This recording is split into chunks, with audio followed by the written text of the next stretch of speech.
Creating urgency with sellers, aka FOMO. I love creating FOMO. I've actually had FOMO many times in my life.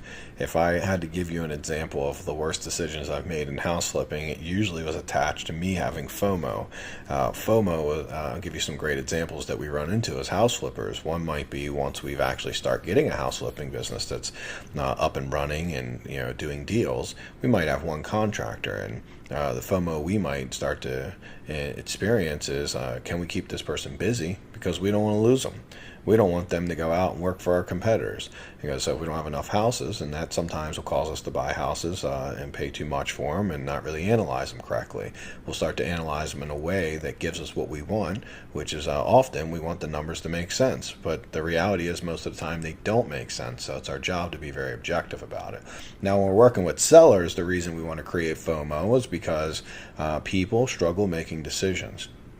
If we don't create a sense of urgency or a reason for them to commit or take action, they often won't. And often that inaction will cost them money.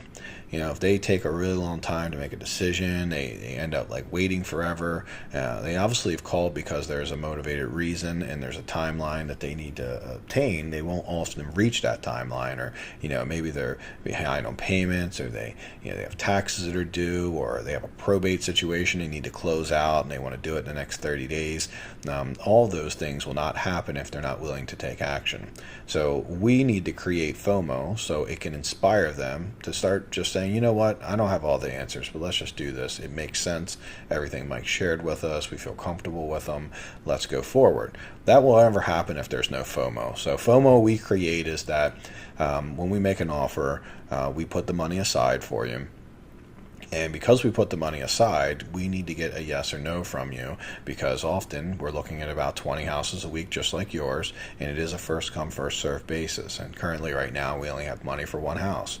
We'd love it to be your house. We'd like if we could work it out for us to buy it, but if we find the numbers don't work, I just ask you to let me know. That way I can use that money to buy another property. And I'm not saying I might not be able to buy your property if you come back to me later on, but I know that it is first come, first serve, and I can only buy one property. So just saying that will often say, like, well, I don't want to lose Michael as a buyer, and I don't want him to spend his money with someone else. It often will do a couple things for us. It'll help us get a decision from them instead of saying, hey, let us think it over and I'll get back to you in a couple weeks.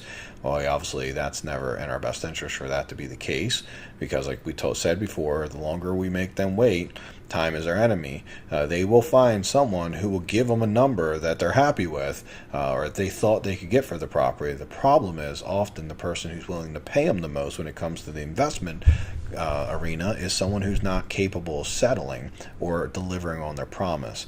The thing about a real estate contract is that anyone could pull one offline. They could never done a deal before. They could have $9 in their bank account, and they literally could be like, here's a $10 deposit, and and here's a contract. And the key is, do they actually have the ability to follow through with any of this? And in my experience, the people willing to offer it the most are generally not the most serious buyers, because they don't really know the numbers. And then what happens is they'll put it under contract and they'll either try to wholesale it, or maybe they'll try to get a hard money loan so they can renovate it, and then everyone they take it to tells them they overpaid for it, and once that happens they go back to the seller and don't buy.